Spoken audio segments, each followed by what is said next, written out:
Hay lugares en este mundo que nacieron con una herida abierta, cicatrices en la tierra que, por más que intentamos cubrir con concreto, jardines y monumentos, siguen superando la memoria. Bienvenidos a este rincón de sombras en la neblina. Apaguen las luces, ya que hoy caminaremos sobre 3 capas de oscuridad. Hoy visitaremos Tlatelolco, la Plaza de las Tres Culturas, un epicentro geográfico en el corazón de México que parece ser un imán cósmico para la tragedia, la masacre y el terror. Y como siempre, dándole la bienvenida aquí a Oscar, Miguel y Poncho. ¿Qué onda, chicos? ¿Cómo andamos? Muy bien, Manu, muchas gracias. ¿Tú cómo estás? ¿Qué cuentas? ¿Qué hay de nuevo? Bien, bien, bien. ¿Y ustedes, chicos? ¿Qué onda, Manu? ¿Cómo andamos? ¿Qué pasó, Manu? ¿Cómo estás? Bien, bien, bien. Ya grabando este episodio que espero que les agrade.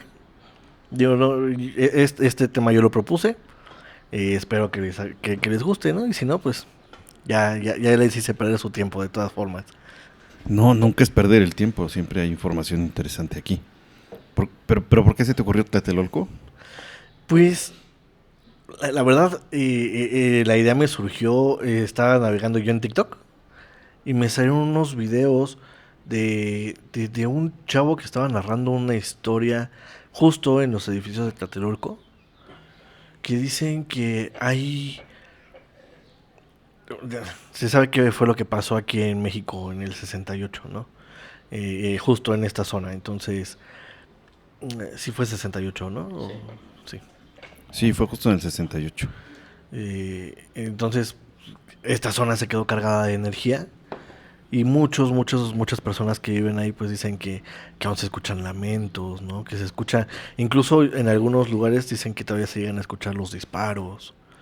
¿Y será solamente por eso o será por la historia que carga el lugar? Porque lo del 68 es muy reciente, ¿no? Y está muy fresco y muy impreso todavía, digamos, en el ambiente de ahí Tlatelolco, pero pues antes tiene algo muy relevante, ¿no? Sí, bueno, de hecho, en Tlatelolco, ¿no? De 1473 fue la última batalla que tuvieron cuando caen contra Tenochtitlán, ¿no? Y se vuelven parte de ellos. Entonces sí es como muy cargada la parte eh, energética que carga Tlatelolco, ¿no? Que viene desde años. Pero eso como Tlatelolcas, al final, ¿no? Que al final es un grupo que se separó de los mexicas, ¿no? Se separa, es un grupo mexica que se separa, fundan la ciudad, hay ahí una rivalidad tipo América Chivas, una cosa así, y de pronto un día el poderío de los mexicas empieza a crecer, mocos, 1473, viene la batalla, y después se vuelven los dos epicentros neurálgicos de toda Mesoamérica, ¿no? Y importantes. Uno el religioso y militar, que era en la parte de México Tenochtitlán, y el otro el comercial, que es Tlatelolco. Sí, ahí tiene mucho que ver que justamente la parte de los mexicas que se fueron a Pedregal, que fueron después de Tenochtitlán, son los que le pidieron a sus hermanitos, los toltecas, que les mandaron un tlatoani. O sea, recordemos que Acamapistli no era mexica, era tolteca, y los descendientes de Acamapistli, que fueron los 11 tlatoanis, eran todos toltecas, porque los toltecas sí tenían sangre real, sí tenían nobleza, sí tenían descendientes de Xolotl. Volviendo a esto, al 2 de octubre de 1968. Bueno. De hecho, te quisiera hacer una precisión ahí, pero creo que iba a decir Manu algo. Sí, es que justo lo que les decía Poncho, yo se los traje más o menos en un tipo de historia, no sé si quieran que se las comente, justo antes de pasar a lo del 2 a lo del 2 de octubre. Porque justo también del 2 de octubre les traigo como una narración. Pero bueno, aquí les va a ver si les gusta, ¿no? Déjame dar tantito contexto. Ok, dale. Hay un contexto muy interesante que muchas veces se olvida. Del Consejo Nacional de Huelga. ¿Por qué surge todo este movimiento? Todo el mundo dice, oye, es que los estudiantes estaban alborotando todo antes del 68, que iba a haber aquí el México 68, y entonces decidieron ponerles orden de una u otra forma. Pero vamos a entender un poco más a fondo de dónde viene esto, vamos a justificar. En 1940-41, al Código Penal Federal se le agrega el artículo 145. No, el artículo 145 en pocas palabras decía que si 3 o más personas se reunían para algo que se considerara una amenaza para el orden público, 40 años de cárcel. Y resulta que que varios presidentes, entre ellos Díaz Ordaz, era el artículo que utilizaban para prisionar a sus enemigos políticos.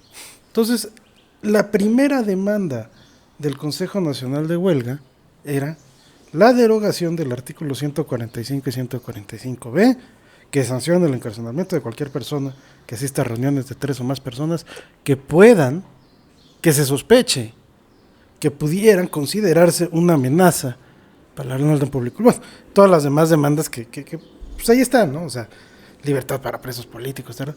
Pero lo fundamental de esto, que en efecto acabó aboliéndose en 1970, era que en México teníamos un artículo en el Código Penal en el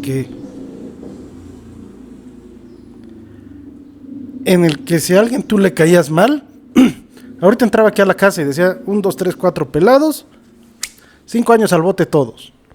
¿Por qué? Porque yo en mi criterio, muy criterioso, determino que lo que ustedes están haciendo es una amenaza para el orden público. Entonces te das cuenta de lo peligroso que es un artículo de esas características y que existió desde 1940 hasta 1970 y que se derogó por todo lo que el Consejo Nacional de Huelga luchó hasta 1960, pasando por el 2 de octubre de 1968.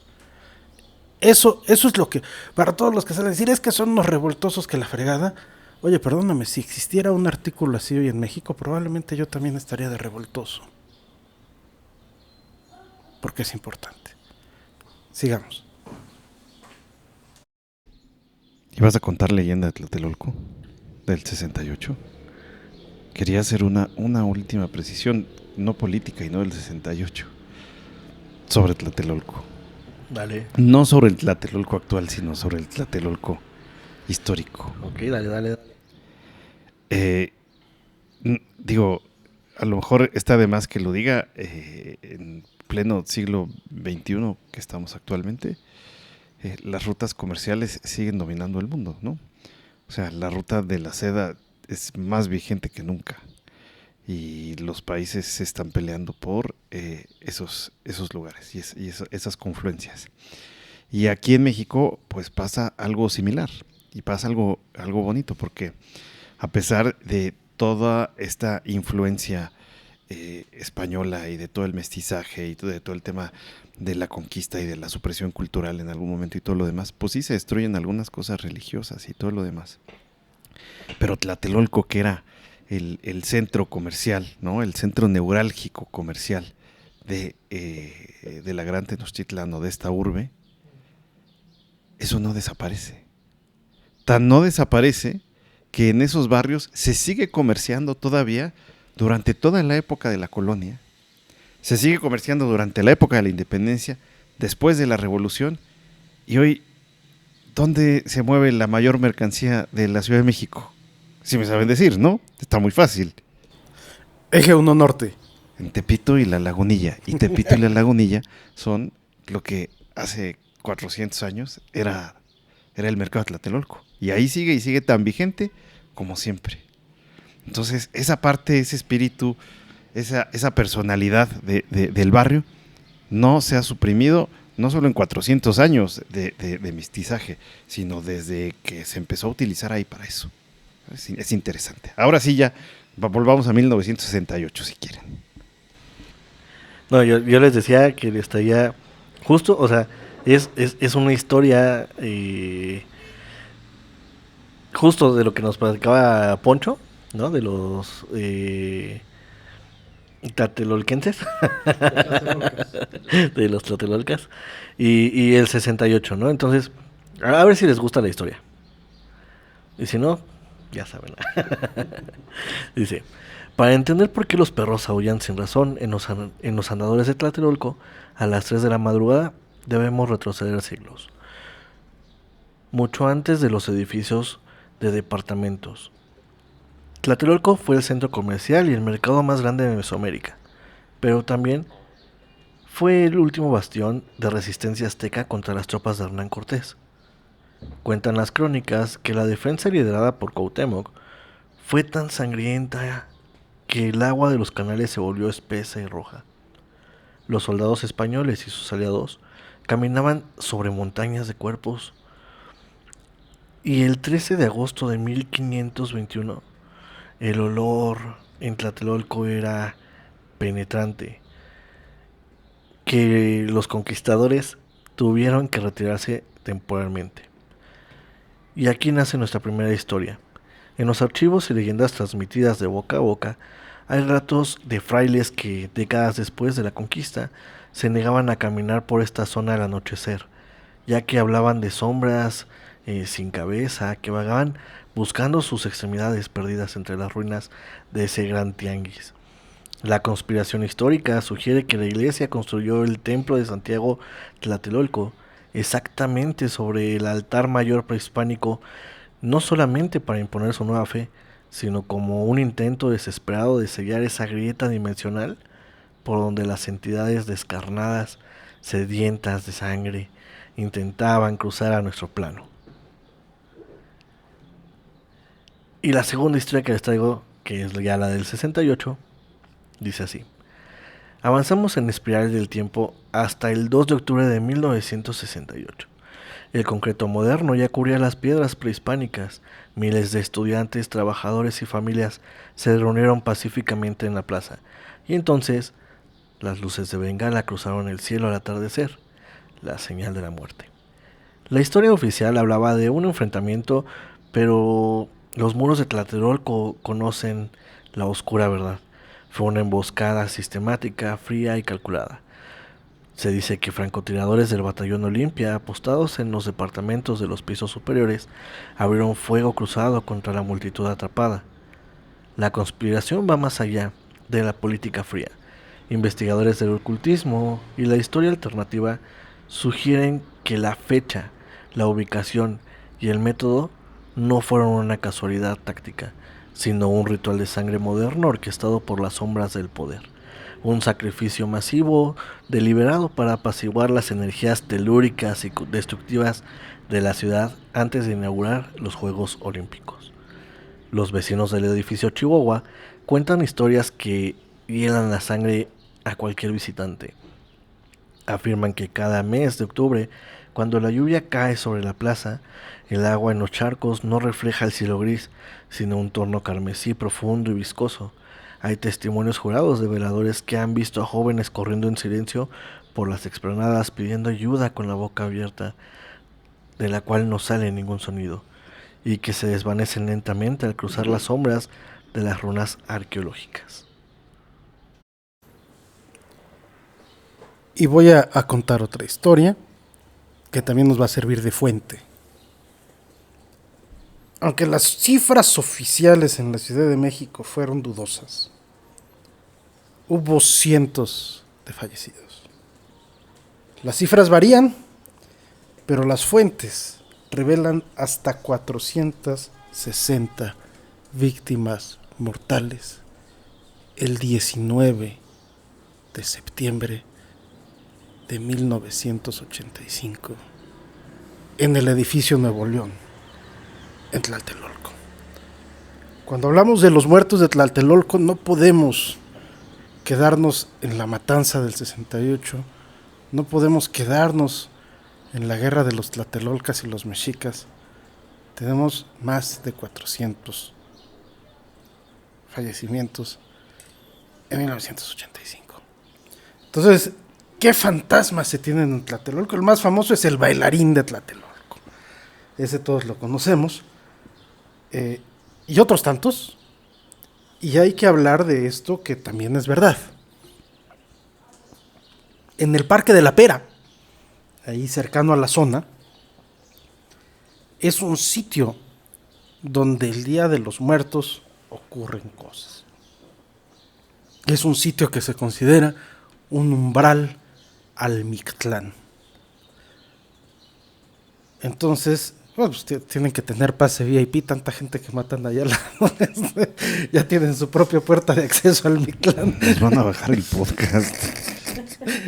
Entonces que sepa que el Día de Muertos pueden ustedes ahí en el Parque La Pera ir a ver el acceso dedicado a Tlatelolco que tienen derechito al Mictlán, saludar a Mictlantecutli, a Xolotl o a quien ustedes gusten. Y bueno, pues de estas historias, y justo también traía la historia del 85, que es interesante, ¿no? Digo, no sé qué les parecieron estas historias que les platiqué. Digo, lo platicamos rápido, pero siento que a pesar de rápido fue concreto, ¿no? Y justo en las dos historias que les conté, pues justo se retoma esto que ya estábamos platicando. Entonces, no sé qué les pareció, chicos. Yo la verdad es que sí medio traigo a veces en el radar algunas de estas situaciones que habían ocurrido en Tlatelolco. No sé por qué de pronto se me olvidó el tema del 85, como que, no sé, voy a decir algo, pero en la mente, ¿no? O al menos en la mía, a lo mejor yo estoy muy mal. Cuando pienso en esos eventos, los pienso separados por el tiempo, pero se me olvida que aquí el espacio del que hablamos es en 4 dimensiones, ¿no? Entonces, todo en realidad está ocurriendo en el mismo lugar, solamente en diferentes momentos del tiempo, ¿no? Y pues sí hay sí hay ahí unas cargas interesantes. No sé si se pudiera decir lo mismo de algunos otros lugares de México, ¿no? A lo mejor eso nos queda de tarea para pensar si hay otros lugares donde hayan sido tan lastimados o tan dolidos o con esas cargas, ¿no? Pero este me parece, me llama bastante la atención. Yo lo único que no conozco es la historia de El Bailarín. Yo no estoy familiarizada con ella. ¿Esa cómo va? Cuenta la leyenda. La verdad no tampoco conozco la historia completa, pero es un joven que aparece danzando y bailando en la zona arqueológica, vistiendo ropa deportiva, o sea, se entendería que es o del 68 o del 85, viste ropa deportiva blanca y se va bailando desde la zona arqueológica hasta la iglesia. No tengo bien a detalle ahorita, pero ahorita te lo conseguimos, de la historia del bailarín de Tlatelolco, ¿no? A ver, yo les tengo algunas preguntas. ¿Alguno de ustedes ha estado alguna vez en Tlatelolco o en la Plaza de las Tres Culturas? Sí, yo estuve en Tlatelolco ya hace años, en el 99. Digo, ahí vive un chingo de gente, pero, Sí. pero que nosotros que vivimos aquí en la ciudad no la conozcamos es común. O sea, yo conozco mucha gente que no conoce Tlatelolco, Sí. ni la plaza. En el 98, 99, una profesora de historia, que es como les gusta a las profesores de historia, ¿no? Mandar a los alumnos a lugares, ¿no? Tomes una foto y tienes un punto extra, ¿no? Y me acuerdo que nos mandó, ¿no? Tomes una foto en Tlatelolco y por qué son las tres culturas, ¿no? Y bueno, entras y está la parte prehispánica, la parte ya de colonia y la parte moderna, ¿no? Por así decirlo. Y a mí sí me llama mucho la atención porque sí está cargada la energía ahí. No sé si ustedes que hayan ido han sentido algo parecido o algo, pero yo sí recuerdo, he sentido como esta sensación de ansiedad. Sí, de hecho, no era amigo, era un conocido, que justo vivía cerca de los edificios Chihuahua, bueno, del edificio Chihuahua, y dice que por las noches, o una de dos, o se prendía la radio, o se prendía la tele. Pero pues todavía era de esas veces que la tele todavía agarraba este canal estático, ¿no? Para los que recordamos este canal estático. Entonces, justo se prendía en un canal estático. Y también cuando se prendía la radio, era en ruido blanco. O sea, no era una estación, no era un canal. Simplemente se prendían así. También dicen que por las madrugadas se escucha que están marchando, pero que cuando te asomas no hay nadie, ¿no? Y también está la iglesia de Santiago de Tlatelolco, creo que sí se llama así la iglesia, Sí, así es. que también, sin que haya nadie dentro de la iglesia, que dudo mucho que no haya alguien dentro, pero bueno, dicen que no hay nadie dentro de la iglesia, que de momento las campanas empiezan a sonar. O que se escucha que están tocando la puerta, o que están rezando, pero cuando entran no hay nadie. ¿Tú has visto ese templo? Sí. ¿Te has fijado las piedras de ese templo y las has, o sea, en México hay muchos templos y muchas iglesias, pero has visto qué particularidad tienen las piedras de ese templo? No, sí las he visto, pero no me he fijado hacia detalle. Son las 2 de la mañana en Tlatelolco. Aparece en la zona arqueológica un joven vestido de blanco, pantalón y camiseta blancos. Según testigos, su ropa se ve impecable, resplandeciente. Y a las 2 de la mañana se prepara y corre a gran velocidad por toda la zona arqueológica. Parece que flotara, para luego detenerse en el atrio de la iglesia de Santiago. Ejecuta durante unos 20 minutos una coreografía moderna y desaparece. Algunos dicen que era un estudiante de danza de 1968, muerto durante este holocausto, durante esta matanza. Otros dicen que es para honrar a las víctimas del sismo del 85. La leyenda dice que hacia el año 2000 una vecina se acercó en la noche. Hizo una ofrenda comunal, platicó con él y le dijo: tú ya no perteneces a este mundo. Y lo acompañó. Y desde entonces, el bailarín de Tlatelolco ya no se aparece. Esa es la historia. No, pues gracias por la historia, yo no la conocía. Pero es famosa, entiendo, ahí en Tlatelolco. Oigan, y les preguntaba entonces de las piedras, si alguno de los aquí presentes ha visto las piedras del templo de Santiago Tlatelolco. Yo recuerdo, ¿no? Pero no, la verdad es que luego soy muy fijado en ese tipo de cosas. Sí son claramente piedras que no estaban destinadas a formar parte de una catedral. O sea, ahí no hay duda de que las agarraron de otro templo y las pusieron ahí. Pero además, si mal no recuerdo,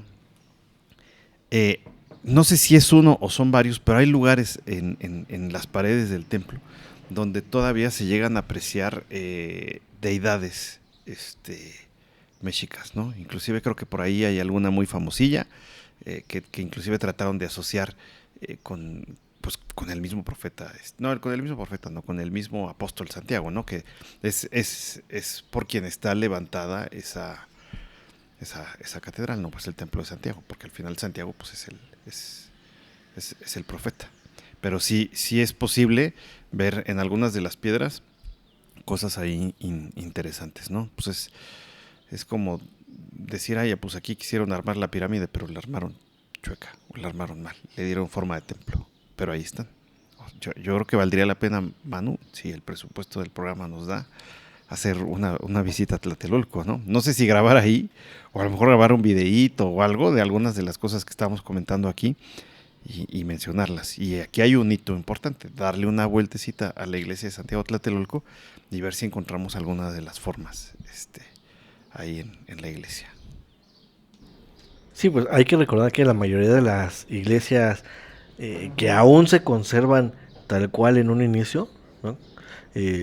La mayoría están hechas con piedras de templos que derrumbaron. Sí, no es como la Catedral de México, que pues obviamente ya está reconstruida.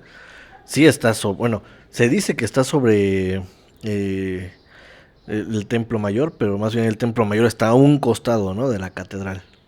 Pero vamos, las iglesias que aún se conservan bien, sí, como en un inicio, tienen estas piedras de los templos que que ya nos están visitando los fantasmas. Este, y sí se escucha, sí se ven algunas características en las piedras que construyen estos templos. Pero sí, estaría padre ir a Tlatelolco. Digo, deberíamos de llevar mucha seguridad. No precisamente por los fantasmas. No, Tlatelolco es una zona habitacional y cultural muy segura. Digo, ya si vas a las 2 de la mañana y te pones a correr de la zona arqueológica a la iglesia de Santiago, tal vez sí quieras correr muy rápido, pero, pero fuera de eso no es tan peligroso estar ahí en Tlatelolco. A mí me gusta mucho ir a Tlatelolco, de hecho. Ahorita que dijiste lo de que se escucha que marchan las personas, o bueno, que se asoman cuando están marchando, recuerdo mucho que hay en un lugar en Europa, no recuerdo el nombre ahorita, donde se escuchan los cañonazos todavía de Napoleón, que retumban de repente cada cierto tiempo, regresan al lugar. Sí, a mí me tocó escucharlos en un concierto de Tchaikovsky. Que por cierto, ese concierto de Tchaikovsky, cuando narra, ¿no?, musicalmente la parte de los franceses, utiliza la marsellesa, y creo que todavía no era el himno nacional de los franceses en la época de las guerras napoleónicas. O más bien, durante el imperio no era la marsellesa el himno de... pero bueno, te dejo, Poncho. No, pues era como el dato, ¿no? Como, ya es que me gusta como tener todo unido, donde hay ciertas cosas, particularidades que hay en todo el mundo que se repiten. Pues es algo así, ¿no? Igual como queda la energía de Tlatelolco, se puede reflejar en ciertos lugares donde hubo batallas, hubo matanzas, donde sí sigue habiendo pues, apariciones, sigue habiendo cosas, ¿no? Como los veo muy pasivos en temas de leyendas, les voy a contar otros de esos datos históricos interesantes de Tlatelolco, como para echarle más gasolina al asunto. Ustedes recordarán que Benito Juárez promulgó las leyes de reforma. Bueno, no Benito Juárez, probablemente el presidente anterior. Bueno, no fue Benito Juárez el que las terminó promulgando. Y se expropiaron los bienes de la iglesia y las propiedades. Y una de las propiedades que se expropió en aquel momento, pues evidentemente fue el templo de Santiago Tlatelolco. Otra vez voy a hablar del tema de Santiago Tlatelolco. Pero como en aquella época el horno no andaba pa' bollos, ¿no?, como se dice habitualmente, y andábamos carentes de espacio para los revoltosos y para el parque. Sí saben lo que es el parque, ¿no? O sea, no el parque para jugar, sino el parque que se ocupa para la munición, pues, como dicen. El templo de Santiago Tlatelolco en algún momento fue utilizado para encerrar gente. Y fue utilizado también probablemente para guardar parque, ¿no?, para guardar munición. En aquellas épocas, que son los 1860, ¿no?, más o menos. Justamente en esas épocas fue utilizado para eso. Otro motivo más para cargarle de energías extrañas. No a Tlatelolco, pero sí al templo. Tengo una duda. También estoy confundido de fechas, pero durante la Guerra Cristera fue ya más hacia acá, después de los años 20, me parece. En los 20, Ajá, sí, entonces, justo 30. ¿y no sabemos ahí algún dato de...? No sé dato de la Guerra Cristera ahí en Santiago Tlatelolco. De hecho, a ver, creo que el epicentro más importante de la Guerra Cristera fue más pegado hacia la parte del Pacífico, no fue hacia Jalisco, fue un poco inclusive hacia el norte, no fue tanto hacia este lado. Entonces, fíjate que no sabría decírtelo, ¿no? Pero lo que sí te puedo decir también, que es otro cuento, pero yo creo que este cuento ya es más como para, que se utilizó como para tratar de rescatar el tema de la importancia del templo, o a lo mejor en algún momento quisieron darle un poquito de vida y todo lo demás. No sé, y perdónenme, los escuchas, si digo algo que no es, no me vayan a linchar, es desconocimiento histórico mío, son nada más temas que yo recuerdo de leyendas de Tlatelolco, pero creo que se dice que en la iglesia de Santiago Tlatelolco bautizaron a Juan Diego. También creo que corre esa leyenda. Pues habría que buscar ese dato. Sí, estaría muy interesante, ¿no? Ver esta conexión de, de este personaje que, bueno, no quiero meterme en polémicas. Hay que hacer un programa de la Virgen, ¿no? Sí, claro, pero muchos dicen que Juan Diego pues fue un invento, ¿no? Otros dicen que sí existió y que lo utilizaron. Entonces, ya habrá un episodio ya habrá un episodio. Podríamos hacer un abogado del diablo de la Virgen de Guadalupe, nada más se va a exiliar del país ese día. Juan Diego, en efecto, recorría varios kilómetros a pie para asistir a misa y a clases de catecismo en Tlatelolco, lugar donde él fue bautizado. Te digo, yo recuerdo, porque además era donde iba a ver a al arzobispo, ¿no? En Tlatelolco, justamente. Ahora, otras cosas interesantes, y esto no es que sea solamente de Tlatelolco, pero obviamente al hablar de este lugar y al hablar de estos sitios que están tan cargados y todo lo demás, a ver, los frailes durante la colonia tampoco eran tontos, ¿no? Y ellos entendían que tú no puedes llegar a un lugar, acabar con una religión e imponer una religión nueva. Tienes que dejar cierta holgura para la libertad del culto. De hecho, o lo mezclas o lo mantienes, pero no lo puedes suprimir. Eso te carga el payaso. De hecho, Juan Diego y su esposa, esta María Lucía, fueron bautizados ya siendo adultos, ya estando casados, aproximadamente en 1524, 3 años después de la conquista. De la caída de México Tenochtitlán, de ese 13 de agosto de 1521, calendario juliano, cuando uno de los capitanes de Hernán Cortés, Garci, tomó prisionero Cuauhtemotzin, el señor de Tacuba. Bueno, en 1524, 3 años después, fue bautizado Juan Diego y su esposa, María Lucía, en Santiago de Tlatelolco, nada más y nada menos que por Fray Toribio de Benavente, conocido como Motolinía. O sea, no es poca la carga histórica, ¿verdad? Pues ahí está. Digo, si ese es el dato oficial, ¿no?, de los registros de la iglesia, ahí está. Pero otra cosa que quería comentar sobre el tema del sincretismo y todo lo demás, y esto siempre es muy interesante, y eso no ocurrió solamente en la iglesia de Santiago Tlatelolco, ¿no? Pero obviamente causa más revuelo. Cuando se empieza a practicar el culto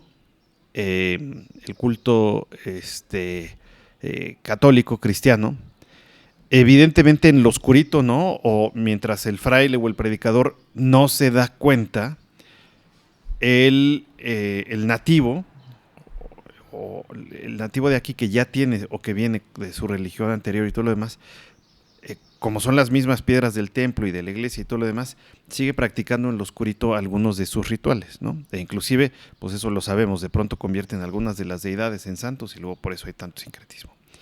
Pero una de las cosas que hacían aquí, en algunas iglesias, entre ellas la de Santiago Tlatelolco, era que ofrendaban huesos o de animalitos o huesos, bueno, no ofrendaban huesos, más bien ofrendaban animalitos o llevaban huesos humanos o cosas de ese tipo.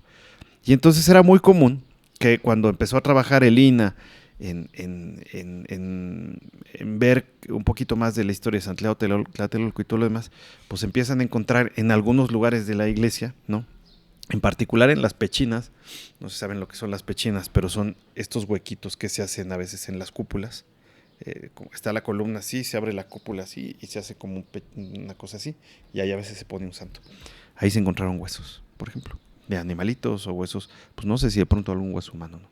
Entonces, pues son cositas interesantes que, obviamente, si aquí en Sombras en la Neblina creemos en ese tipo de cosas, pues les dan una carga interesante a los templos. un pequeñísimo acervo cultural respecto a Juan Diego, que la mayoría de la gente no sabe. ¿Ustedes saben qué significa Tlatoani? Sí, Tlatoani es el que canta o el de la voz. El orador, el que habla. En efecto, la raíz Tlatoat significa el que habla. Y Cuau, pues, tú sabes que Cuau es águila. Bueno, el nombre de Juan Diego indígena antes de ser bautizado era Cuautlatoatzin, o sea, el que habla o el que canta como águila. Y después fue bautizado como Juan Diego, que se asocia con el Dios es misericordioso, ¿no? Pero el nombre original, el nombre de nacimiento de Juan Diego era Cuautlatoatzin, El tetramorfo de Juan, ¿cuál es? el que habla como águila. No sé. Sí, sí son los tetramorfos, ¿no? Sí, son los cuatro que son el águila, el buey, el ángel y el león. No vaya a ser que el de Juan sea el águila también. Vamos a ver.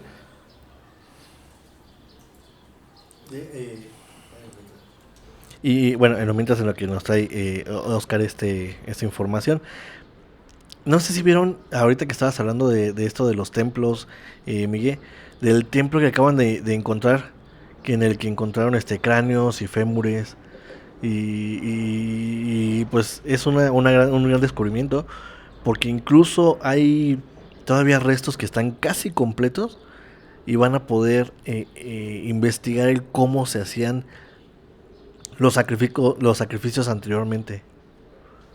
Deja tú eso. O sea, si hay de la época de la colonia, hay huesitos, ¿no? Pero seguramente en Tlatelolco, y eso también lo recuerdo, solo ahorita tendría que buscar la fuente, no hice muy bien mi tarea el día de hoy, pero sí en Tlatelolco hay muchísimos cráneos ahí abajo y hay un montón de cuerpos y un montón de cosas que también le dan este tema. Oscar, ¿ibas a decir algo?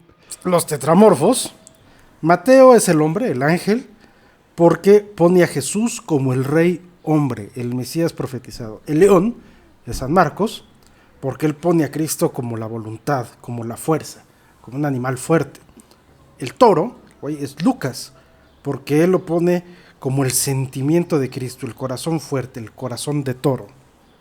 Pero la visión más elevada y más profunda del pensamiento de Cristo la plasma San Juan, que en efecto San Juan es caracterizado con el tetramorfo del águila. Es que el simbolismo está ahí para quien lo quiera ver, solo no estamos acostumbrados a verlo, ¿no? Yo digo. Bueno, no sé si alguien quiera decir algo más. Yo tengo una última historia ya para cerrar. No sé si alguien más quiere decir algo. Poncho, Miguel. Échate la historia de Tlatelolco y a ver si ahorita se me ocurre un punchline. Ok. Y bueno, creo que es una historia ya famosa. Creo que muchos lo conocen. Si no, pues va a ser la primera vez que la escuchen. Y justo tiene que ver con el 85. Dicen que después del terremoto del 85 en Tlatelolco, cuando ya casi no quedaban rescatistas, empezó a pasar algo muy raro. Un hombre contó que vio a una niña entre los escombros del edificio de Nuevo León. Una niña chiquita, llena de polvo. Sin embargo, a pesar de todo, estaba muy tranquila. El hombre se le acercó y le preguntó si estaba bien, y la niña solo le dijo: "Mi mamá está abajo, tiene frío". El hombre pensó que la niña era una sobreviviente, así que la siguió. La niña caminó entre los restos, se detuvo en un punto y señaló. Ahí inmediatamente los rescatistas empezaron a remover las piedras y efectivamente encontraron cuerpos. Entre ellos, una mujer abrazando a su hija. Cuando el hombre volteó para decirle a la niña que ya estaban ayudando, la niña ya no estaba. La buscó por todos lados, nadie la vio salir, nadie sabía quién era, y lo más extraño es que nunca apareció en ninguna lista.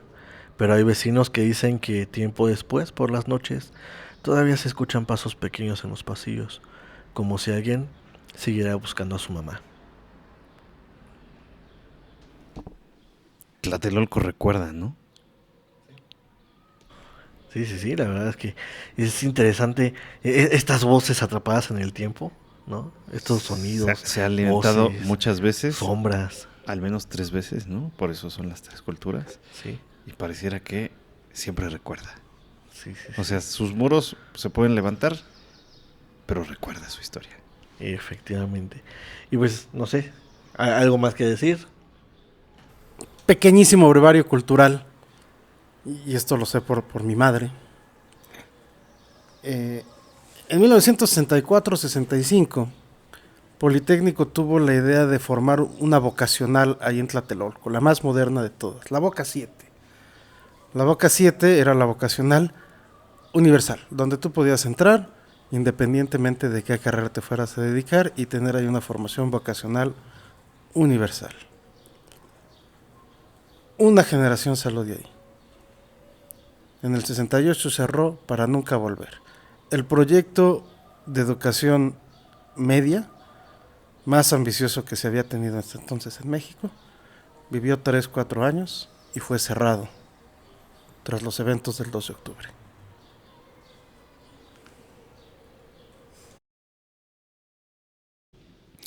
¿Alguien sabe qué quiere decir Tlatelolco?